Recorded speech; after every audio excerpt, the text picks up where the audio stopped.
खाड़ी देश में जारी युद्ध का पूरे विश्व में असर दिख रहा है और बिहार में रसोई गैस मिलने में हो रही देरी से लोग परेशान दिख रहे हैं। गैस एजेंसियों के बाहर लोगों की कतार है तो घंटों इंतजार के बाद भी उन्हें समय पर सिलेंडर नहीं मिल पा रहा है। संकट को देखते हुए बिहार सरकार सजग है और हालात सामान्य होने का दावा भी कर रही है। न्यूज 18 भी आपसे अपील करता है कि एलपीजी की कहीं कोई कमी नहीं है। पूरी खबर इस रिपोर्ट में।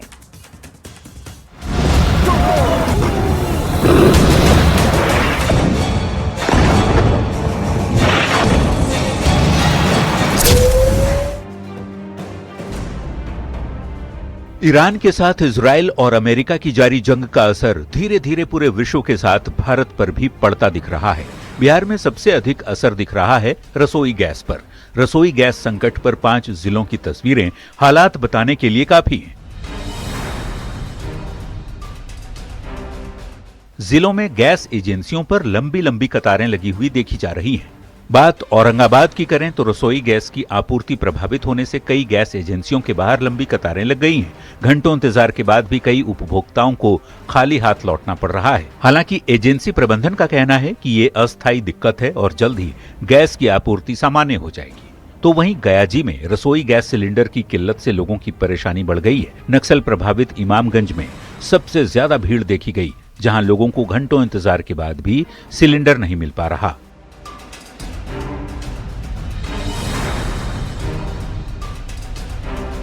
एलपीजी की कमी की खबरों के बीच गोपालगंज में खाली सिलेंडर लेकर लोग घंटों अपनी बारी का इंतजार कर रहे हैं। खासकर रमजान के महीने में गैस की जरूरत बढ़ने से लोगों की परेशानी और ज्यादा बढ़ गई है। लोगों का कहना है कि गैस लेने के लिए कई घंटे लाइन में लगना पड़ रहा है, बावजूद इसकी सिलेंडर नहीं मिल रहा।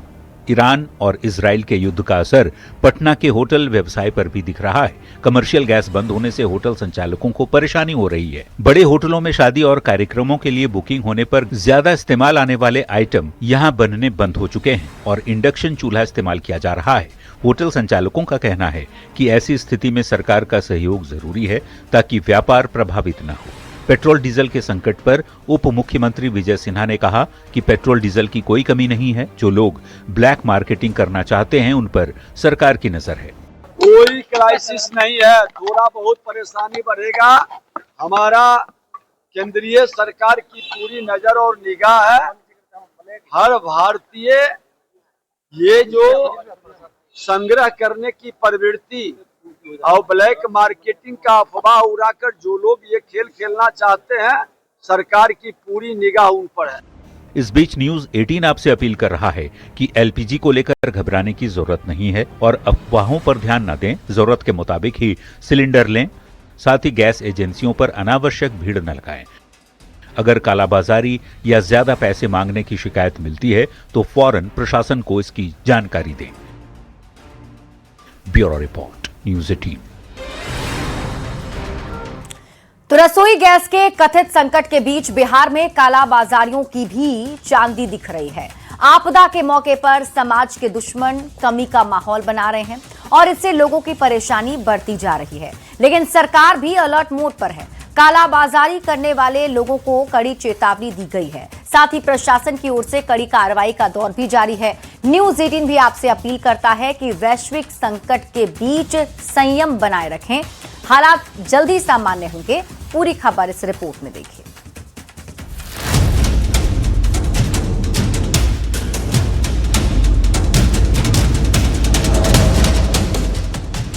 जब भी कोई संकट आता है तो पूरी बिहार की जनता एकजुट हो जाती है, लेकिन कुछ लोग इस आपदा को भुनाने और उस पर अपनी रोटी सेंकने से बाज नहीं आते।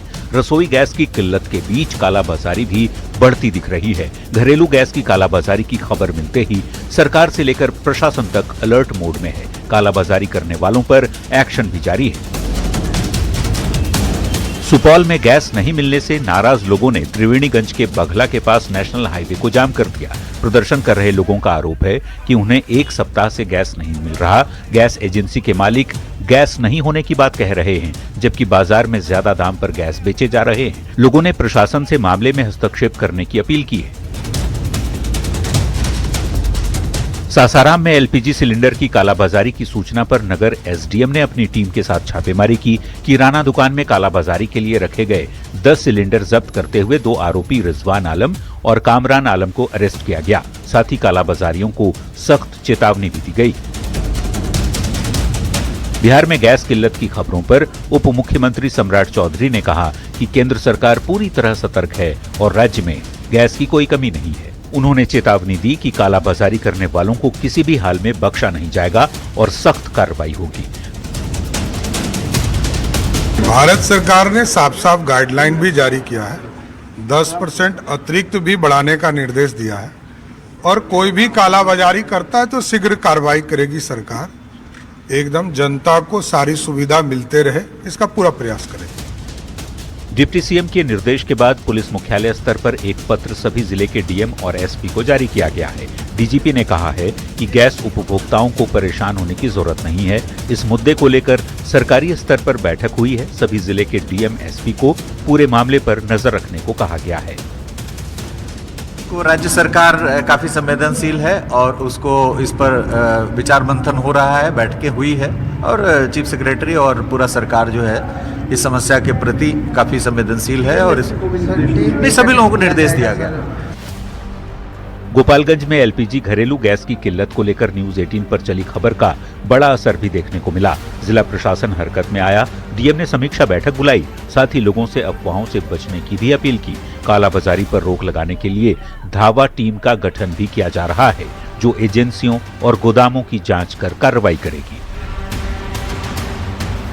किसी भी संकट का सामना मिलकर किया जाए तो हल तुरंत और आसानी से निकल आता है। मिडिल ईस्ट में जारी युद्ध का असर पूरी दुनिया पर पड़ रहा है। ऐसे में जरूरत है संयम बरतने की, अपने संसाधन को पहचानने की और उनके सही इस्तेमाल की, ताकि इस आपदा को भी अवसर बनाते हुए जल्द ही बेहतर समाधान निकाला जा सके।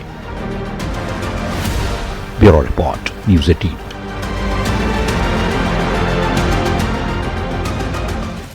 सासाराम में भी एलपीजी गैस सिलेंडर को लेकर लोगों की परेशानी बढ़ती दिख रही है। गैस एजेंसी के बाहर लोगों की कतार दिख रही है। वहीं केवाईसी कराने का भी झंझट लोगों को रुला रहा है। मिडिल ईस्ट में जारी युद्ध को लेकर ऊर्जा संकट गहराने की भी अफवाह फैल रही है। अभी रामनवमी के साथ ईद का भी त्योहार आने वाला है। ऐसे में पर्व में रसोई गैस की कमी ना हो, इसे लेकर लोग रसोई गैस के लिए धक्का मुक्की तक करने को तैयार दिख रहे हैं। लोगों ने रसोई गैस की कालाबाजारी पर रोक लगाने की मांग की है। एक टोल फ्री नंबर इशू किया गया है, नंबर दिया गया है कि इसे नंबर इससे लगेगा, नंबर लग नहीं रहा है। नंबर नहीं लगता है तो बोलता है कि केवाईसी करो, केवाईसी करा रहे हैं, इसके बाद भी नंबर नहीं लग रहा है। यहाँ उपभोक्ता जो सिलेंडर वाले हैं बहुत ही परेशान है और वेंडर वाला ही जा करके बोल रहा है, गली गली में जा करके बोल रहा है कि सिलेंडर खत्म हो गया है, सिलेंडर नहीं मिलेगा। तो नंबर घर पे लगा रहे हैं लोग, तो लग ही नहीं रहा है। यहाँ लोग तो बोले केवाईसी करवाइए, तो केवाईसी के लिए गए तो बोले इनके केवाईसी हो चुका है, तो भी जो है तो नंबर में मोबाइल हम लोग का मिस कॉल हम लोग मार रहे हैं, रिंग हो रही है लेकिन मैसेज नहीं आ रहा है। गैस भी नहीं मिल रहा। अब रमजान के दिन है, खाना कैसे पकाएगा, क्या होगा, बहुत फिक्र हो रही है। और क्या है। और अगली खबर आपको पटना से दिखाते हैं, जहां डीएम के निर्देश पर जिला प्रशासन के अधिकारियों ने एलपीजी गैस के डीलर्स और वितरकों के यहां जांच की है। अनुमंडल पदाधिकारी एवं अधिकारियों द्वारा निरीक्षण किया जा रहा है।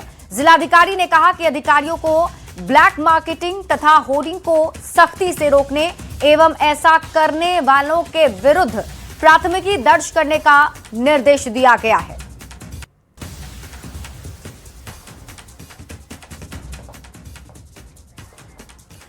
और रुक कर लेते हैं बड़ी खबर की ओर। पटना से आपको इस वक्त की बड़ी खबर बताते हैं। राज्यसभा चुनाव को देखते हुए तेजस्वी यादव ने एआईएमआईएम के प्रदेश अध्यक्ष अख्तरुल इमान से अपने सरकारी आवास पर मुलाकात की है और दोनों के बीच बंद कमरे में घंटे भर मुलाकात चली है। तो एक बड़ी खबर आपको बता रहे हैं, देखिए तेजस्वी यादव की मुलाकात हुई है अख्तरुल इमान से और घंटों बातचीत दोनों के बीच में हुई है। बंद कमरे में ये मुलाकात हुई। मुलाकात के बाद तेजस्वी यादव क्या बोले, अब आपको ये बताते हैं।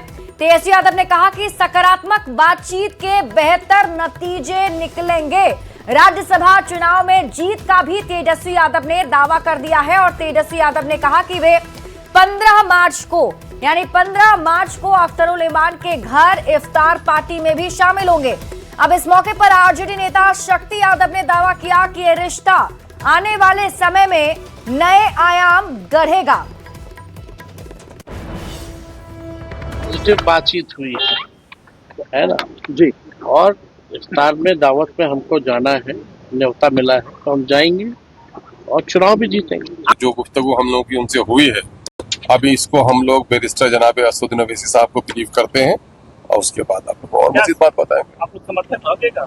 अरे पॉजिटिव को पॉजिटिव समझिए ना भाई, अब समर्थन और उसका पसंद और नापसंद की बात कहाँ है, पॉजिटिव कह दिया मैं। सकारात्मक बातें आई है और हमें लगता है कि ये मंजिल तक पहुंचेगी और पूरी बात आंतरिक तौर पर हो गई है और जो लोग के मन में संशय था वो संशय का पटाक्षेप भी हुआ। अभी सवाल हो रहा है राज्यसभा के संबंधित, जब दिल मिलते हैं तो बहुत कुछ मिलते हैं। जेडीयू ज्वाइन करने के बाद निशांत पहली बार जेडीयू दफ्तर पहुंचे और इस दौरान निशांत कुमार के सामने ही बिहार का सीएम कैसा हो, निशांत कुमार जैसा हो के नारे भी लगने लगे। पार्टी उन्हें बिहार के युवाओं का भविष्य बताकर प्रचारित कर रही है। वहीं विपक्ष इस पर चुटीले अंदाज में निशाना साध रहा है।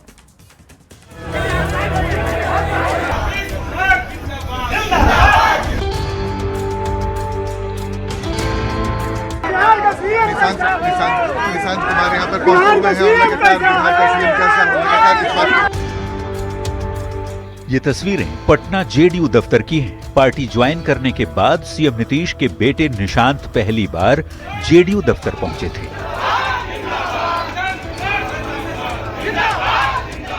तो ये तस्वीर हम आपको जेडीयू दफ्तर की तस्वीर दिखा रहे हैं, जहाँ पे बड़ी संख्या में जो समर्थक हैं लगातार निशांत कुमार जिंदाबाद के नारे लगा रहे हैं।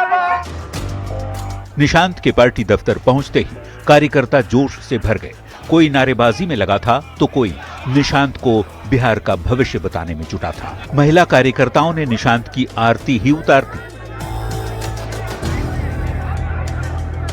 हम यही उम्मीद क्या, हमें पूरा विश्वास है कि निशांत जी पिताजी से सीखे हैं और पिताजी के तरह ही नेतृत्व बिहार को देंगे। निशांत ने भी पूरे अदब के साथ सबका अभिवादन किया और पिता के विकास कार्यों को आगे बढ़ाने की बात कही। वहीं जेडीयू में निशांत कुमार की एंट्री के बाद सियासत गर्मा गई है। पार्टी उन्हें बिहार के युवाओं का भविष्य बताकर प्रचारित कर रही है,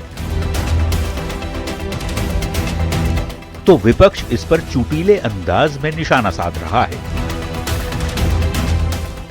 जदयू अब भाजपा के दलालों के कब्जे में चला गया है।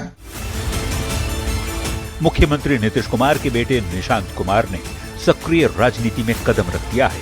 कार्यकर्ता उन्हें नीतीश कुमार के राजनीतिक उत्तराधिकारी और पार्टी के भविष्य के रूप में देख रहे हैं। लेकिन सवाल है कि क्या निशांत जेडीयू को नीतीश युग से आगे ले जा पाएंगे? न्यूज 18 के लिए पटना से आनंद अमृतराज के साथ ब्यूरो। तो सीएम नीतीश कुमार की समृद्धि यात्रा के तीसरे चरण में अररिया और किशनगंज में मुख्यमंत्री पहुंचे और एनडीए नेताओं ने कहा कि यात्रा के जरिए सीएम अगले 5 साल की विकास की रूपरेखा जनता को बता रहे हैं। जबकि आरजेडी ने समृद्धि यात्रा पर सवाल उठाया है। विपक्षी नेता कह रहे हैं कि जनादेश का अपमान हो रहा है और उन्हें जनता को जवाब देना होगा। माननीय मुख्यमंत्री बिहार, सातवें माननीय समृद्धि यात्रा। बिहार के मुख्यमंत्री नीतीश कुमार आजकल इसी समृद्धि यात्रा पर हैं। समृद्धि यात्रा के तीसरे चरण के दूसरे दिन सीएम नीतीश अररिया और किशनगंज पहुंचे। इन जिलों को मुख्यमंत्री ने करोड़ों की योजनाओं की सौगात दी और शिक्षक बहाली को लेकर अब तक किए गए एनडीए सरकार के काम को गिनाया।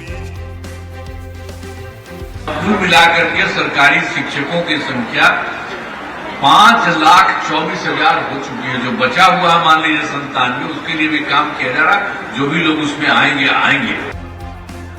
बिहार के ग्रामीण कार्य मंत्री अशोक चौधरी ने कहा कि यात्रा के जरिए नीतीश कुमार अगले 5 साल की विकास रूपरेखा को जनता को बता रहे हैं। सीएम अपने कमिट किया था पूरी जनता को कि चुनाव के बाद हम पूरे राज्य का भ्रमण करेंगे और वो अपना घूम रहे हैं। कमिटमेंट जो उनका है 5 साल हमारा कैसा होगा, किस तरह से हम 5 साल काम करेंगे, उन्होंने सब रूपरेखा तैयार किया, वो जनता को बता रहे हैं। आरजेडी नेता मृत्युंजय तिवारी ने नीतीश कुमार की समृद्धि यात्रा पर सवाल उठाते हुए कहा कि अब इस यात्रा का क्या मतलब है। उन्होंने आरोप लगाया कि नीतीश कुमार दबाव में हैं और बीजेपी ने उन्हें हाईजैक कर लिया है। पहले तो वो बताएं कि मुख्यमंत्री का कुर्सी छोड़ रहे हैं, किस मजबूरी में छोड़ रहे हैं। अगर छोड़ना था तो फिर शपथ क्यों लिया था। समृद्धि यात्रा के मंच से जनता को आश्वस्त करते हुए डिप्टी सीएम सम्राट चौधरी ने विपक्ष के आरोपों का जवाब दिया। बिहार नीतीश कुमार जी के नेतृत्व में चलता रहा है और आगे भी नीतीश कुमार जी के ही मार्गदर्शन में बिहार चलेगा। एक और ये साफ हो गया है कि नीतीश कुमार राज्यसभा के जरिए केंद्र की राजनीति करने जा रहे हैं, फिर भी बिहार के लोगों से किया हुआ वादा वे नहीं भूले और यात्रा के जरिए अलग अलग जिलों को विकास योजनाओं की सौगात दे रहे हैं, जिस पर सियासत बेहद तेज है।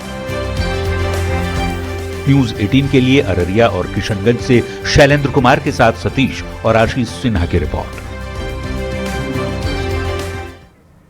और अगली खबर आपको पूर्णिया से दिखाते हैं, जहां मुख्यमंत्री नीतीश कुमार समृद्धि यात्रा के दौरान कल पहुंचने वाले हैं, जहां से नीतीश कुमार बड़ी सौगात देने वाले हैं और इसको लेकर जिला प्रशासन ने युद्ध स्तर पर तैयारी भी कर रखी है। मुख्यमंत्री कल ठीक 11 बजे मां पूरण देवी मंदिर पहुंचेंगे, जहां वो पूजा अर्चना के बाद वहां चल रहे विकास कार्यों का निरीक्षण करेंगे। इसके बाद पशुपालन कार्यालय जाएंगे, जहां पर कई योजनाओं के स्टॉल का निरीक्षण करेंगे। दौरे की तैयारियों का जायजा लिया है न्यूज 18 संवाददाता कुमार प्रवीण ने। मुख्यमंत्री जी जब भी कोई भी यात्रा लेकर जिले में जाते हैं तो सौगात लेके ही आते हैं, तो यहाँ भी आएंगे पूर्णिया में तो सौगात लेके आएंगे। करोड़ों करोड़ की योजना का शिलान्यास उद्घाटन होगा। ये यात्रा बहुत ही पूर्णिया वासी के लिए सुखद रहेगा और माननीय मुख्यमंत्री जी के यहाँ हम सब लोग बेसब्री से इंतजार कर रहे हैं। मुख्यमंत्री नीतीश कुमार कल यानी 12 मार्च को समृद्धि यात्रा के दौरान पूर्णिया आएंगे और पूर्णिया में सबसे पहले मुख्यमंत्री पूरण देवी मंदिर जाएंगे, जहां वो पूजा अर्चना करेंगे, स्टॉल का निरीक्षण करेंगे। इसके बाद मुख्यमंत्री इंदिरा गांधी स्टेडियम आएंगे और इसी इंदिरा गांधी स्टेडियम में मुख्यमंत्री जनसंवाद करेंगे, जहां लगभग 5000 की संख्या में जीविका दीदियाँ रहेंगी और आम लोग भी रहेंगे। उनके साथ मुख्यमंत्री जनसंवाद करेंगे और इस दौरान अधिकारियों के साथ समीक्षा बैठक भी करेंगे। वहीं मुख्यमंत्री लगभग 600 करोड़ की सौगात पूर्णिया वासियों को दे रहे हैं। मंत्री लेसी सिंह ने बताया कि मुख्यमंत्री जब भी पूर्णिया आते हैं या जहां भी जाते हैं वहां बड़ी सौगात देते हैं और पूर्णिया में भी बड़ी सौगात देने वाले हैं। लगभग 142 योजनाओं का शिलान्यास करेंगे, साथ ही 100 से अधिक योजनाओं का मुख्यमंत्री उद्घाटन करेंगे और मुख्यमंत्री के आगमन को लेकर पूर्णिया में तैयारी काफ़ी तेज हो गई है। सुरक्षा की पुख्ता व्यवस्था की गई है, हर जगह होर्डिंग बैनर लग गया है और तैयारी पूरी कर ली गई है। कुमार प्रवीण, न्यूज 18 पूर्णिया। और रुक कर लेते हैं इस वक्त की बड़ी खबर की ओर। बड़ी खबर आपको बताते हैं, बिहार में चल रही सीओ की हड़ताल पर डिप्टी सीएम विजय सिन्हा ने बड़ा बयान दिया है। तो बड़ी खबर आपको बता रहे हैं, देखिए डिप्टी सीएम विजय सिन्हा का ये बड़ा बयान, जिसमें उन्होंने कहा है कि हड़ताल जिद से व्यवस्था नहीं बदलती है। उन्होंने जल्द से जल्द हड़ताल खत्म करने की अपील भी सभी से की है। और निगाह है हर भारतीय, ये जो संग्रह करने की प्रवृत्ति और ब्लैक मार्केटिंग का अफवाह उड़ाकर जो लोग ये खेल खेलना चाहते हैं, सरकार की पूरी नजर और निगाह है हर भारतीय। ये जो संग्रह करने की प्रवृत्ति और ब्लैक मार्केटिंग का अफवाह उड़ाकर जो लोग ये खेल खेलना चाहते हैं, सरकार। तो राजस्व विभाग की कड़ी कार्रवाई की चेतावनी के बाद भी अंचलाधिकारी से लेकर कर्मचारी काम पर वापस नहीं लौटे हैं और हड़ताल की वजह से अंचल कार्यालयों में हाहाकार मचा हुआ है। आलम यह है कि 17 दिनों से जहां कर्मचारी हड़ताल पर हैं, तो वहीं पिछले 2 दिनों से सभी सीओ भी हड़ताल पर चले गए हैं। आखिर हड़ताल के बाद वैकल्पिक इंतजाम के जो दावे किए गए थे उसकी हकीकत क्या है, ये जानने जब हमारी टीम दानापुर अंचल कार्यालय पहुंची तो जमीन संबंधित सभी कामकाज ठप दिखे और जनप्रतिनिधियों से लेकर जनता तक परेशान दिखी। दानापुर अंचल कार्यालय का जायजा लिया है न्यूज 18 संवाददाता रजनीश कुमार ने। बिहार के सभी अंचलों में अंचलाधिकारी से लेकर कर्मचारी हड़ताल पर हैं और हड़ताल से हाहाकार मच गई है। राजस्व मंत्री विजय कुमार सिन्हा ने कहा कि सभी अंचलों में वैकल्पिक इंतजाम कर लिए गए हैं और यही पड़ताल करने के लिए हम पहुंचे हैं पटना के दानापुर अंचल में। और सबसे पहले आपको अंचलाधिकारी कार्यालय का हाल दिखाते हैं। देखिए, ये अंचल अधिकारी हैं चंदन कुमार। इनके कार्यालय के अंदर की तस्वीर आपको दिखाते हैं। देखिए अंदर अब चंदन कुमार नहीं है, कुर्सी खाली है सीओ साहब की, और इसके ठीक बगल में तमाम जो आगंतुक के बैठने की जगह है ये भी खाली है। आप सीओ कार्यालय का हाल देख रहे हैं, क्योंकि हड़ताल की वजह से सभी कामकाज ठप है। बगल में उनका पूरा कार्यालय है और इसके ठीक पीछे आप जाएंगे तो प्रशाखा पदाधिकारी हैं राजीव आचार्य। कितना असर है हड़ताल का? जो है सो पूरा असर है। मुख्य रूप से सरकार के निर्देशानुसार जो वैकल्पिक व्यवस्था की गई है उसके तहत अति आवश्यक कार्य माननीय उच्च न्यायालय विधानसभा प्रश्न का ही निष्पादन हो रहा है। सीओ, अंचलाधिकारी, कर्मचारी सब बेलगाम थे। अच्छा। आज ने सरकार इन लोगों पर लगाम लगाया तो ये लोग हड़ताल पर जा रहे हैं। आपको क्या लग रहा है कि ये लोग जो डिमांड कर रहे हैं ये डिमांड सही है? नहीं, ये लोग का बहुत डिमांड गलत है, क्योंकि हम लोग चाहते हैं कि जनता अफसरशाही न हो। जनता अगर आपके पास आता है तो जनता का काम होना चाहिए। अभी हड़ताल के वजह से पब्लिक का काम बाधित चल रहा है, लेकिन जो प्रभार में सरकार के द्वारा दिया गया है उसके तहत भी काम हो रहा है पब्लिक, लेकिन धीमा गति से हो रहा है। और हड़ताल टूट जाना चाहिए, जिससे पब्लिक का सेवा हो अच्छे तरह से। तो ये अंचल कार्यालय है और पूरे बिहार के अंचलों में इसी प्रकार से कामकाज ठप हो गया है। ये देखिए आप यहाँ पर भी जो है, जो अंचल कार्यालय के बड़ा बाबू हैं वो काम निपटाने की कोशिश में लगे हुए हैं। मोटी मोटी फाइलें जो है टेबल पर नजर आ रही है। पंचायत सचिव को कार्य करने का निर्देश दिया गया है। उन लोगों के द्वारा आरटीपीएस से संबंधित ऑनलाइन जो कार्य है वो बहुत ही त्वरित गति से किया जा रहा है। सवाल कई हैं कि साहब के नहीं लौटने से, हड़ताल पर चले जाने की वजह से जो वैकल्पिक इंतजाम की बात कही गई थी, दावे किए गए थे, वो फेल है, क्योंकि जमीन वाला सारा काम ठप है। और यहाँ देखिए आरटीपीएस का काम चल रहा है। ये लोग साफ कह रहे हैं कि जो पंचायत सचिव हैं वो कार्य को निपटा रहे हैं, इस पर असर नहीं पड़ा है। कितना असर हो रहा है आप लोग क्या? जी, मेरे यहाँ तो अभी तक कोई इसका असर नहीं हुआ है। निपटारा हो रहा है? जी सर। आवेदन कोई लंबित नहीं है ना? नहीं, लंबित नहीं है सर। सीओ हो या कर्मचारी हो, उनको काम पर लौटने की चेतावनी दी जा रही है कि नहीं लौटेंगे तो विभाग जो है कड़ी कार्रवाई करेगा। लेकिन अब तक कार्य ठप है, सभी हड़ताल पर हैं और जनता भी कह रही है साहब अब लौट आइए। कैमरामैन मनीष जुनिया के साथ रजनीश कुमार, न्यूज 18 दानापुर। और इसी बीच रुक कर लेते हैं बड़ी खबर की ओर। बड़ी खबर आपको पटना से बताते हैं, जहां नीट छात्रा मामले में आज कोर्ट में सुनवाई हुई। हॉस्टल संचालक मनीष रंजन के जमानत पर सुनवाई हुई। कोर्ट ने जमानत पर सुनवाई की और आज भी उन्हें जमानत नहीं दी गई। कल मामले की फिर से सुनवाई होगी। पीड़ित पक्ष के वकील ने बताया कि जांच एजेंसी और जांच अधिकारी अब तक सबको गुमराह कर रहे थे। ये जो केस आत्महत्या का है, आज अदालत में हम लोगों ने अपना पक्ष रखा और गवाहों के संज्ञान में लाया है। सहज हॉस्पिटल में जहां ठंड को वजह बताया गया, वहीं प्रभात मेमोरियल में नींद की दवा को कारण बताया गया।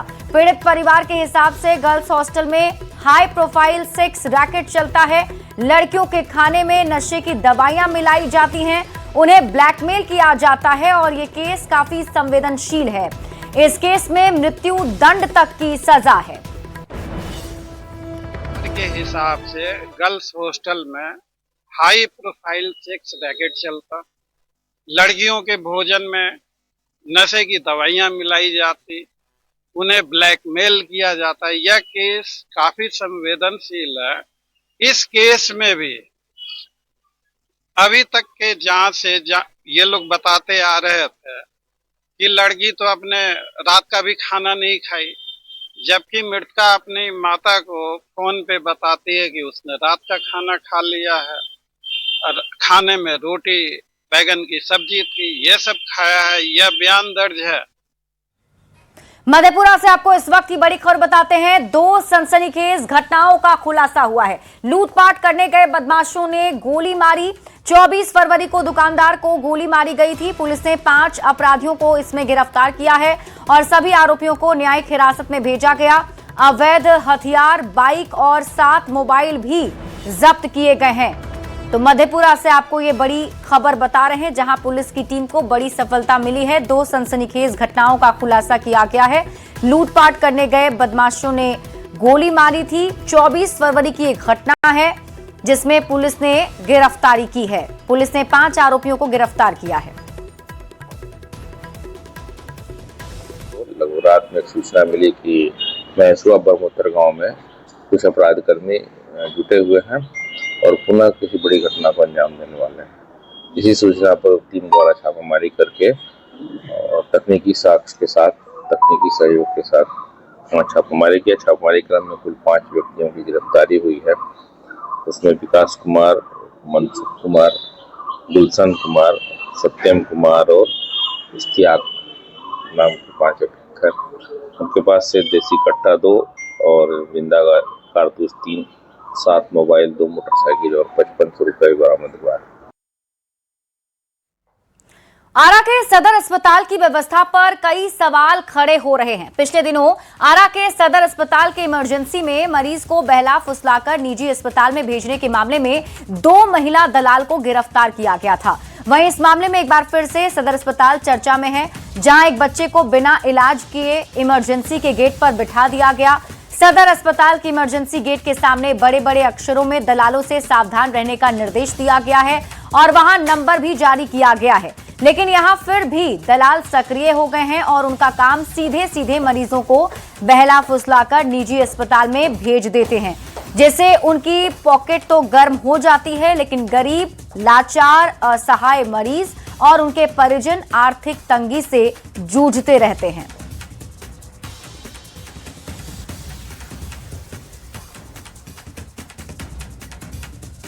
बड़ी खबर आपको कटिहार से बताते हैं, जहां गैस की किल्लत जैसी अफवाह अब जान पर आने लगी है। गैस के लिए लाइन में खड़ी एक लड़की अचानक बेहोश होकर गिर गई, जिससे गैस एजेंसी पर अफरा तफरी मच गई। ये घटना नगर थाना क्षेत्र के रानी सती गैस एजेंसी से जुड़ा हुआ है। बताया जा रहा है कि इस लड़की को गैस सिलेंडर लेने ये लड़की गई थी और लंबे देर तक कतार में लगने के बाद जब गैस नहीं मिला तो लड़की बेहोश हो गई। हालांकि प्राथमिक इलाज के बाद लड़की होश में आ गई है, फिर उन्हें घर भेज दिया गया। न्यूज़ 18 आपसे अपील करता है कि राज्य में कहीं भी रसोई गैस की किल्लत नहीं है। ऐसे में अफवाह से बचिए, संयम रखिए और सरकार के साथ प्रशासन पर भरोसा रखें। तो ये तस्वीर हम आपको दिखा रहे हैं उस लड़की की जो लाइन में खड़ी थी। बताया जा रहा है कि गैस एजेंसी के बाहर लंबी लाइन थी। ये सभी लोग यहाँ गैस सिलेंडर लेने पहुंचे थे, लेकिन काफी देर तक लाइन में लगने के बाद लड़की बेहोश हो गई थी।